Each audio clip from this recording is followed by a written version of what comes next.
All right. Hey, everybody. Oh, my God. I'm scared today, you guys. I'm scared. We got, welcome to Knuckle Sandwich MMA. I was warned beforehand, you guys. Nando, he says, hey, I'm coming out hot today. So I'm scared. I'm a little nervous about it. And we have got a massive, massive card for you. And the people that put this together, great matchups all the way down. We're going to do something different this week, you guys, because we've got so much to cover, and I don't think we can cover it all in one episode. So we are going to be talking about UFC 284, Makhachev versus Volkanovski. Okay, and we've got two title fights in this one. Tell me how excited you are, Nando. What's going I'm on? super excited. I'm super excited. I just don't know how people are sleeping on this fight. How people are sleeping on Volkanovski. How this whole thing is like, oh, it's a given. It's not a given, and we're gonna dissect this, and I'm gonna tell you why I'm right. Okay. Oh, I love it. I love it. But ask me this. What have you been hearing that's got you so fired up about this? I've been hearing that they haven't really been promoting it. That they're looking to the next fights. You know what I mean? I haven't seen a lot of promotion for it. And everybody's kind of like, oh well, this is already gonna happen. And I don't think you can count anybody out. This is gonna be a year of upsets again. Titles are gonna be changing hands, and they're Okay. picking on Well, small people, and I don't like it. no, that's cool, man. But so yeah, I heard Islam saying, he didn't feel like it was being promoted enough and different things like that. But then I heard on the contrary, where Volkanovski said, "Hey, we had this event and you weren't even there." Mm-hmm. To promote the fight. Where were you? And he's like calling him out. And I thought, wow, that's pretty interesting. But from the numbers that they're talking about, it's trending huge. It's going to be massive. It really is going to be massive. So it's like, if it's already trending in humongous numbers, Nando, do they really need to put a whole bunch of promotion into it if the numbers are going like this? You know what I mean? Yeah, maybe. Yeah. Okay. Well, I want you to speak your piece because you are just on fire for this particular match, and I want to hear why you're right because I'm here to prove you wrong. So what you got? Oh, really? Okay. Okay, so we're gonna go. This is champion versus champion, lightweight champion versus featherweight champion. Islam's 31, 23 and 1 on 11 fight winning streak. He's from AKA Eagle MMA. He has wins over Charles Oliveira, Bobby Green, Dan Hooker, Thiago Moses, Dober. Now Alexander Volkanovski, the champion, and the new lightweight champion. 34.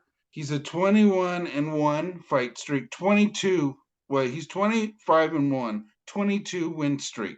City kickboxing. He beat champions like Max Holloway 3 times, the Zombie, Brian Ortega, Jose Aldo, Chad Mendes, and Darren Elkins.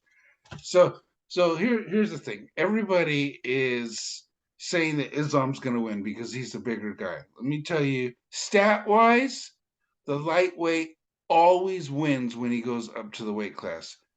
The only person that didn't win was Israel, but BJ Penn went up.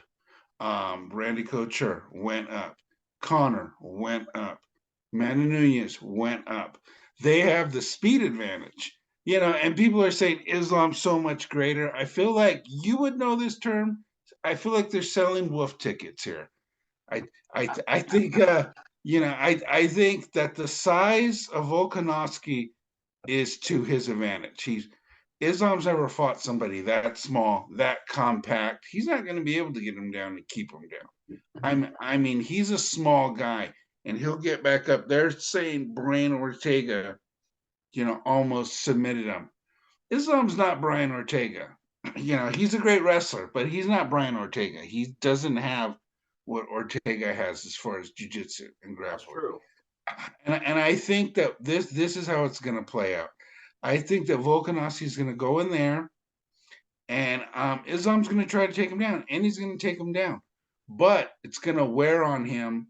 And the longer this fight goes, the better it is for Volkanovski, because Volkanovski has severe stamina, and he has a way to fight. He's going to take his legs out.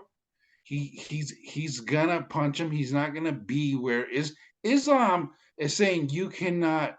I've trained my whole life. You cannot match this wrestling. Well, you cannot match fighting someone his size. And Islam's a great puncher, but he's not a great puncher.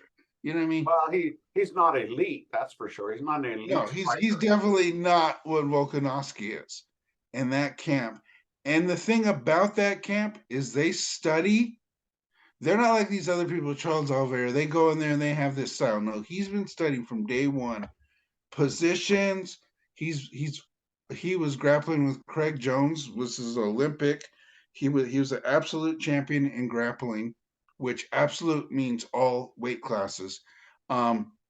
They're practicing and they're breaking down everything that Volkanovski does, and they're gonna have answers for it. Like he did to he goes into a fight and he fights the fight he needs to fight against every fighter. You know what I mean? Let me hear your point now. Well, you make excellent points. And now, as you're speaking and you're spouting off all these stats, I feel myself a little disarmed. However, I go off of a lot of instinct, and I go off of my personal experience in the MMA world of big fights, bright lights, all those kinds of things. And so I have to factor in those things in addition to the stats that you just named off, which were very good, by the way. You did your homework on that. And so if I'm going to be the devil's advocate, I would say a couple of different things, okay? Everything, in my opinion, based on what you said, would say Volkanovski's got this, okay? But looking at it from the flip side, Volkanovski has fought some of the best, and just some of the names that you read off about Islam, he hasn't fought the very best of the best. I mean, Bobby Green, yeah, he's a good fighter. Drew Dober is a great fighter. The biggest one that he fought was Charles Oliveira, but he schooled him. You know, it wasn't really that much of a fight. It didn't last that long, and he got him down and did what he wanted to do. But Islam is he's physically strong. Both men are strong. And you're right, with the height and the size of Volkanovski, Islam's going to have to, if he wants a double leg takedown, he's going to have to dip really low to get that double leg, and to lock those hands around Volkanovski. And Volkanovski doesn't have to go down that far to stymie that takedown attempt. So I think he'll stymie more than Islam will take him down. The thing is, though, if Islam can get him down, okay, and we've seen Volkanovski get back up. However, I don't believe that he's faced a grappler like Islam. And I think that's the key right there, is if he gets him down, I think Volkanovski's not going to get up as easily as he thinks he is, if at all. Okay. Okay. Now, I don't think he can do that little leg triangle to Volkanovski's little stubby legs, first of all. You're not going to be able to do that to these little legs right here that just pop right out. You know what I mean? Okay. Now, having said all that, okay, you present a very good argument for Volkanovski coming out victorious in this fight. But again, I say the whole fight boils down. Volkanovski has more tools, in my opinion. Okay. I don't know the gas tank of Islam, because he hasn't really been pushed like that. And I think Volkanovski is the guy to do it, to push him. If they go into deeper rounds, yes, he could gas out, because if he hasn't gone a 5-rounder, has he gone a 5-rounder, Islam? No, because he's only fought for the title once. So Yeah, probably 3 rounds. Okay, so if he drags him into the deep waters, we have no idea if Islam can weather that storm, if he can, stay afloat in those deep waters. But we already know that Volkanovski can, and he's done it many times. So I'm thinking, ultimately, after my argument, I think there's one way that Volkanovski, that Islam can win, and that is getting him down and keeping him down. Because once he does that, he can ground and pound. Okay, I don't know how well Volkanovski fights off of his back. You haven't seen enough of that to really make an educated guess. But I think if he keeps him on the ground, then the fight is Islam's. And everybody said, okay, it's a style fight, right? If it's ground, Islam. If it's on the feet, Volkanovski. Well, you have to take into consideration everything you just said. You've got to take it into consideration that if that's the way it's going to go, that's who's going to be the victor. I don't see Volkanovski ground and pounding Islam, because you've never seen it before. Anybody ground and pound him. So if he turned that around and if he beats him like that, then I'm going to say Volkanovski is the pound for pound greatest fighter. He is already the pound for pound greatest, first of all. Yeah, and second of all, why is Islam second? He just barely got the title. You have all these other people fighting. Israel. Come on, here's my point. Here's my point. It bleeds into Khabib's legacy. That's he's what not Khabib. He's not Khabib. I know he's not Khabib, but he's trained by Khabib, and it'll bleed into Khabib's legacy to make him, bar none, the pound for pound greatest. And they will. Watch me. Mark my words on this one, Nando. They will compare that to Khabib, and if anything pulls Khabib out of retirement, it's going to be that. What, that Islam loses? By ground and pound. I just don't see it. I don't see it. I mean, if he wins, I will say, but I'm saying from the beginning, I've never been a Khabib fan. I just think he's boring. I don't see him being pound for pound. For Islam to be pound for pound, he would have to go up a weight class. He would have to do what Volkanovski did, and he'd have to go up. And he's like, I'm a good guy, whatever, dude. I don't care about all that crap. What I care about is if you can win or not, and on your own merit, not somebody else's merit. Okay, all right, makes sense. Okay, you did come in hot. I got to admit that you came in hot. I'm just so upset about obviously, so let's make our picks for this fight. Who do you got? I'm going to say, this is what I'm going to say. I'm going to say that Volkanovski is going to win by split decision, and it's going to be controversial. People are going to be upset. People are going to want the fight back. But Volkanovski is going to say, no, you know how he talks. I can't do his accent. But he's going to say, I'll fight anybody. If Conor wins against Chandler, I'll fight Conor. Because he's got to humble Islam a little bit. Like the Iron Sheik used to say. Got to make him humble. Okay, I'm gonna pick. I'm gonna stick with my prediction.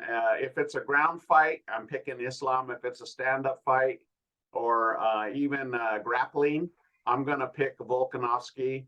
I'm gonna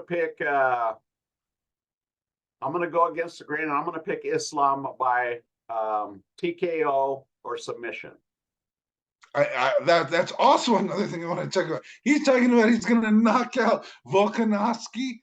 That's not a guy that's got his right mind. The way that he is great is he doesn't take chances.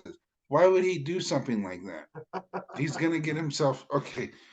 We've already picked. Let's go on to the next one. I'm getting fired up again. Okay, the next fight is a great fight. Yes, it is. We have this is for the featherweight title. Featherweight interim title bout. number 2, Yair Rodriguez versus number 5, Josh Emmett.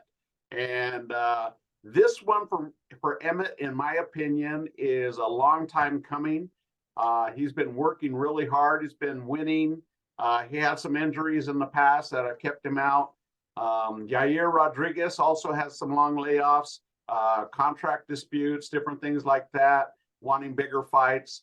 Both of these guys are super talented. And again, this is a style makes fights type of a matchup because Josh Emmett he moves forward and he throws power shots all the time. And I'm talking big hooks from the ground up. He's throwing these monster hooks. Then you've got Yair Rodriguez, who can move like nobody's business. He's got a flow to him that's just beautiful to watch. He's got spinning kicks, elbows. He's got all kinds of different things. So you got a powerful juggernaut moving forward against a dude that can float around and move in almost any direction. And he hits hard too, but he doesn't hit as hard as Emmett. And so that one is from a bird's eye perspective, that's how I see the fight going. And so it's definitely a style fight. Your opinion? Okay, Yair Rodriguez is ranked number 2 right now. Josh Emmett is ranked number 5. Yair's 30, 14-3, 3-1-1. He was the tough Latin America champion. He's Valflow striking. He has fights against Brian Ortega, Jeremy Stevens, the Korean Zombie. He has length. He goes left to right, great knees, more of an arsenal, and he loves that front kick. On the other hand, Josh Emmett, team alpha male, 37, 18-2. He's on a 5-fight winning streak. Michael Johnson, Masad Patek, Shane Burgos, Dan Ige, Calvin Cater, nice overhands, needs the pressure. He has nice grappling and hard punches. This is what's going to happen. He's going to have to go forward.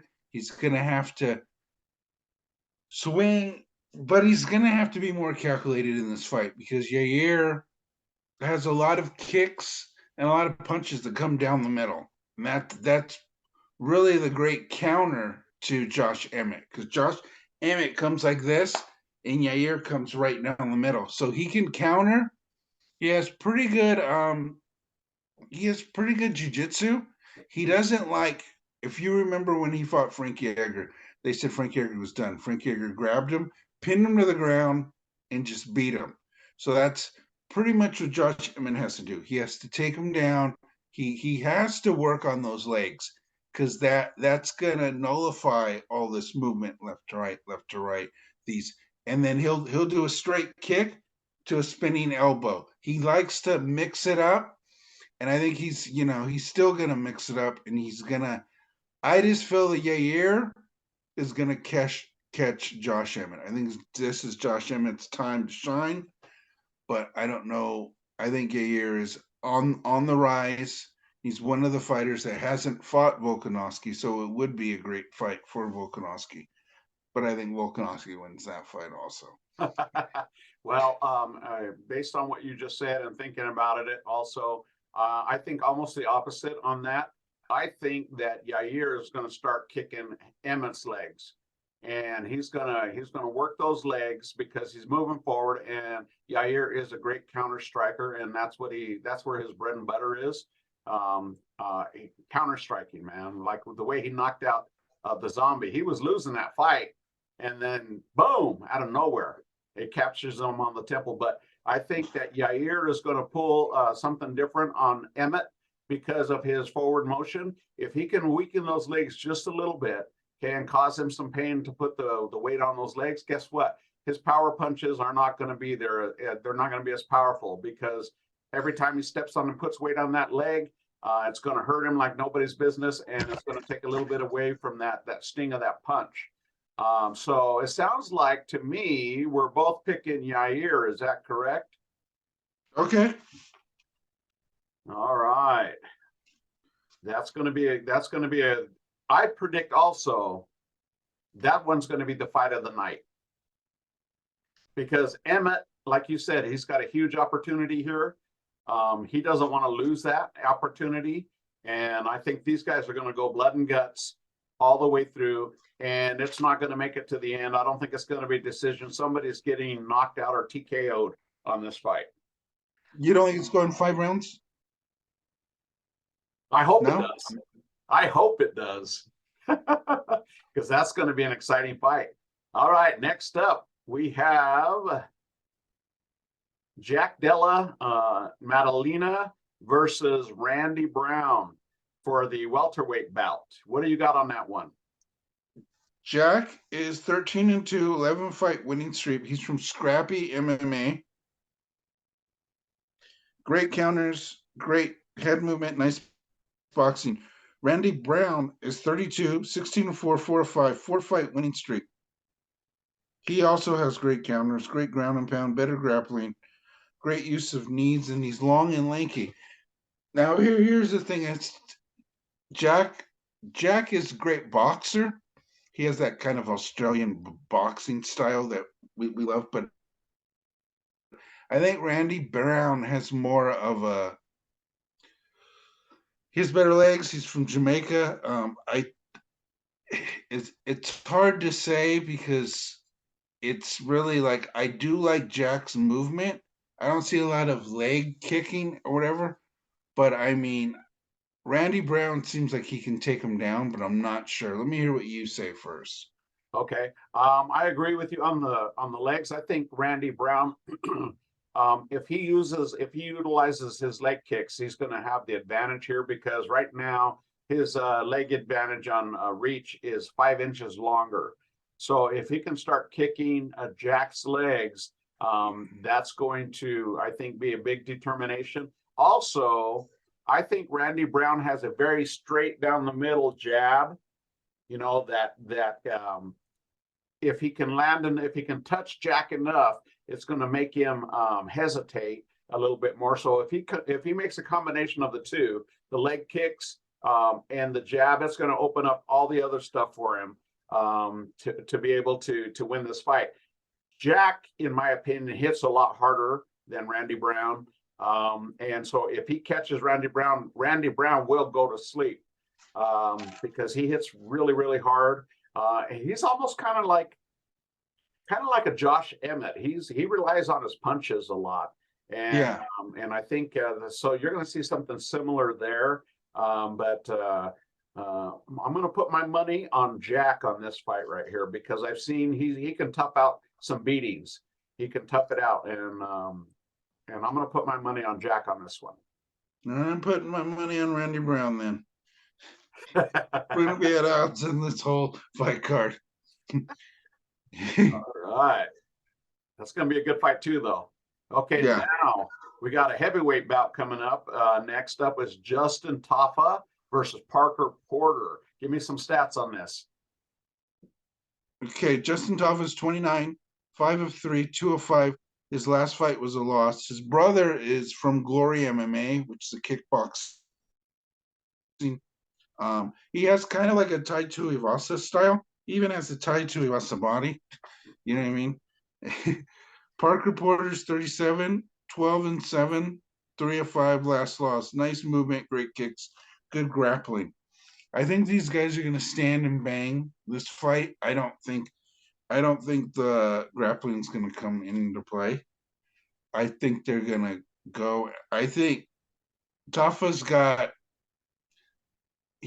kind of a Tai Tuivasa style in the sense that he doesn't worry about getting hit, which is not the greatest thing. You know what I mean? He goes in there, he gets hit to get to hit, and maybe that's not the best.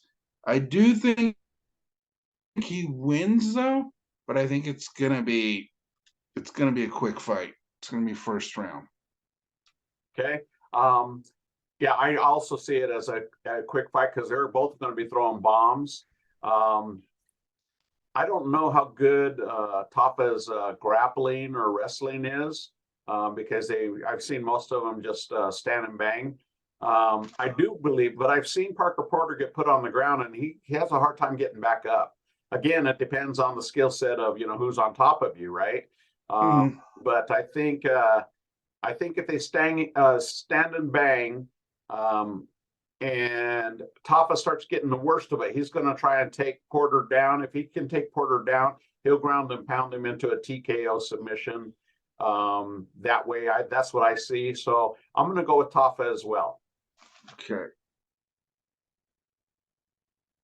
Now, this one is going to draw some controversy, okay? And I really do want your opinion on this. We've got Jimmy Crute versus Alonzo Manafield at light heavyweight. And Jimmy Crute's got the odds. He's a -230 with Alonzo Manafield at 195. But give me those stats because that's going to help me to decide on which one I want to pick. Jimmy Crute is 26. He's 12-3, 205.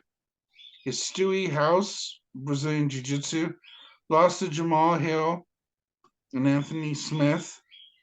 Black belt, Brazilian Jiu-Jitsu, good at grappling, nice left hook. Alonzo Metafield is 35, 13-3, 405. He throws for the fences, great wrestling style and great throws. So what were you looking at as far as stats? Well, I was just looking at so in his last four or five fights, Manafield's won 4 out of 5.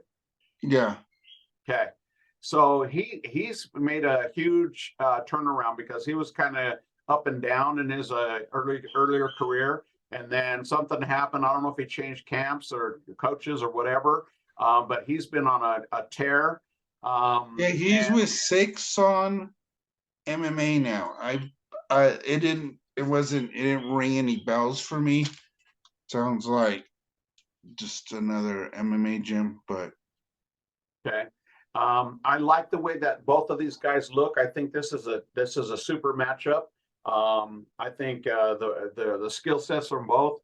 It's going to be a stand-up war, but I do believe that if Alonzo can push Crute against the fence, he has better in tight striking. And I think if he can keep him against the fence, it's going to lean towards Alonzo. I don't know if it's going to be a finish. I think so because they're both powerful strikers. and Alonzo has a great double leg slam. He'll pick him up, slam him, and then just move back and tell him to get back up. And the guy's like, "Geez," it's Well, but I don't know. I think Jimmy Crute might have a better gas tank than Alonzo because Alonzo carries a lot of muscle, and I've seen him slow down in the later rounds. So if it goes long, I'm going to favor Jimmy Crute. If it goes shorter, I'm going to favor Alonzo Manafield. Okay. I'm going to go with Jimmy Crute. So who did you say? I'm going to go with Crute as well. Okay. I hope I'm wrong because I like Alonzo. I like both of them. It's hard to pick these guys, but I'm going to go with Crute. And I think because he has the home court advantage. Okay, we got about 10 minutes left, sir. So let's try and power through some of the prelims here. Next up, right, light heavyweight bout, Tyson Pedro versus Modesta Bukauskas. And Tyson is at a -250. What do you got on this one? Tyson's 9-3, 3-5. His brother-in-law is Tai Tuivasa. He has 2 wins. Modesta is 13-5, 2-5, Team Titan, 2 wins. He's a 4-time British kickboxing champion. So it's going to be a good fight. Yep. I'm going to go with Tyson Pedro on this one. He's been looking pretty good lately as well. And he looks like he's in pretty good shape, too. Yeah, I'm going to go with Tyson also. Okay. Next up, we have the featherweight bout, Josh Kulibau versus Melsik Bagasarian. And this one is going to be a good fight. Do not take your eyes off this fight, guys. This one's going to be a banger. And give me some stats on that one. Josh is 10-1, 3-1-1. He's from Igor MMA, 2 wins. Melsik is 31, 7-1, 7-fight winning streak. He's from Glendale FC, which is it was Ronda's old coach, Tarvinian or whatever. He's from that camp. So I mean, he's been looking pretty good. Mhm. I think he's Persian or Yeah, he's been looking really good. He's Armenian. yeah, Armenian. I was trying Yeah. to think what And they're both at a minus Parisian 110 was. odds. So that's really good. I'm going to go ahead and I hate to pick against Josh, but I'm going to go with Melsick on this one. Okay. Who do you got? I'm gonna go with Josh. Mix it up. Okay, you got it. All right, next up on the flyweight belt, we have Shannon Ross versus Clydeson Rodriguez. There's not much information on Shannon Ross that I have, and no odds they're posting. What you got? Shannon Ross is 33, 12-6, 3-5 platinum MMA. His last fight was a loss. Rodriguez is 27, 7-2, 4-5. He's from Team Noguera. He also has a loss. So stats wise, I'm just gonna go with Rodriguez. I'm going to go with you on Rodriguez as well. All right, last up on the prelims. I'm excited about this fight too. Jamie Malarkey versus Francisco Prado. And let's see what there's no odds on this one. That's a lightweight bout. What do you got on this one? Okay, Jamie Malarkey's 15-5, 3-5, Magnus MMA. His last fight was a win. Francisco Prado is 20, 11-0, and he's from a team called PRVT. I had never heard of it, and nothing came up when I looked up the gym. But he's 11-0. I think he's got. It doesn't say that it's his debut, so I'm gonna go that he's got the momentum with him. Okay, I'm going to go with Jamie Malarkey on this one. I think he finishes Mr. Prado. It's not going to go the distance. I don't think it's going to be a decision. Okay. And we have just a couple of minutes left. I want your opinion, sir, on the Lewis Spivak fight. Talk to me about that fight. It makes me so sad. First of all, did you pick Lewis? No, I didn't pick Lewis. We both picked Sergey, but it was on late. Like I got home, I got beers, I got some chips. I was sitting there, I was watching, I was talking with my cousin, and I was like, oh, it's about to start. Because about to start, yeah. So I watched it, and that Lewis fight, it couldn't have went any worse than it did. He went in there, he started punching. He looked nervous. I don't know if you felt the same way, but he looked nervous. And Spivak was like, ran right to him, started punching him, took him right to the ground, and did not let him get up, and was like just floating on top of him, like grappling style, wrestler style, floating, boom, punching him, getting up, putting his weight back on him. I was like, yeah, this is not gonna end well for Lewis. And Lewis just looked like, I don't know what they do with Lewis. I mean, he retired, he came back. He said that the reason he came back is because his kids would clown and make fun of him every time he'd lose. He couldn't take the humiliation at home. Imagine, geez, I would be so mad. Well, yeah, I think that went exactly as I thought it would, and as I predicted. He'd get him on the ground and he'd turtle up. But the thing was, Lewis I think he was nervous before the fight, but I think he was kind of broken already before the fight started. And he was trying to put on a brave face. And Spivak just did whatever he wanted to with Lewis. And Lewis couldn't do anything, like hardly anything at all. And it looked like, as soon as he got that side triangle on him, he was ready to tap already before he even sunk it in. He was just like, and then he waited for him to sink it in for about a second, and then he tapped. And but the one thing that's interesting is they asked Dana White in the post press conference, about Derek Lewis. What's next for Lewis? And he says, hey, he's not going anywhere. Okay, he's not going anywhere. I love the kid. And there you go. So Lewis can probably fight as long as he wants. You know, he's pulling a Sam Alvey. There's certain fighters that Dana likes, and he'll keep them in the promotion. You know, but he does bring eyeballs. Should he continue fighting though? Yeah, but I think he needs to go back and he needs to not take any ranked fighters because they figured out the only thing he has is the uppercut. Really, he only has one punch, and it's a single punch. It's an uppercut, a knockout, and so everybody has already kind of figured that out.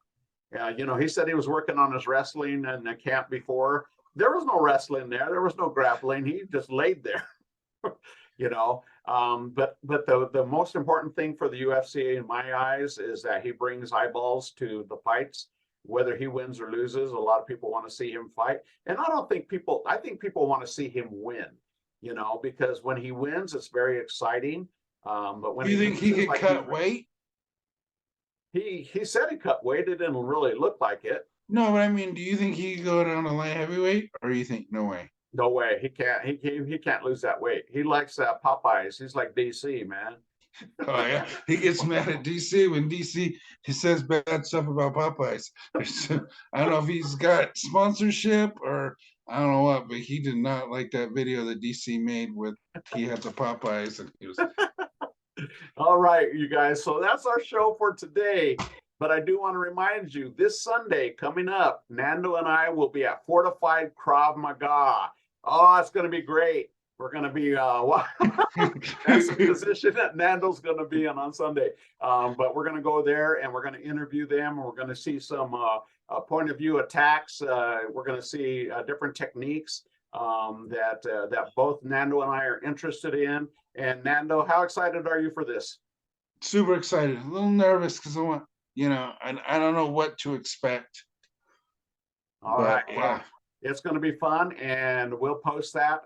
It probably won't be next Thursday. It'll probably be before next Thursday if I can get everything edited and put together, because I want to get that out to you guys. And then we'll do our regular Thursday show next week. And so, Nando, great show today. Thank you for coming out hot. Volkanovski's winning, guys. Listen to me. Put all your money on it. There you go. We'll see you on the flip side. Don't forget, like, subscribe, and share Knuckle Sandwich MMA. We'll see you on the flip side. Bye for now.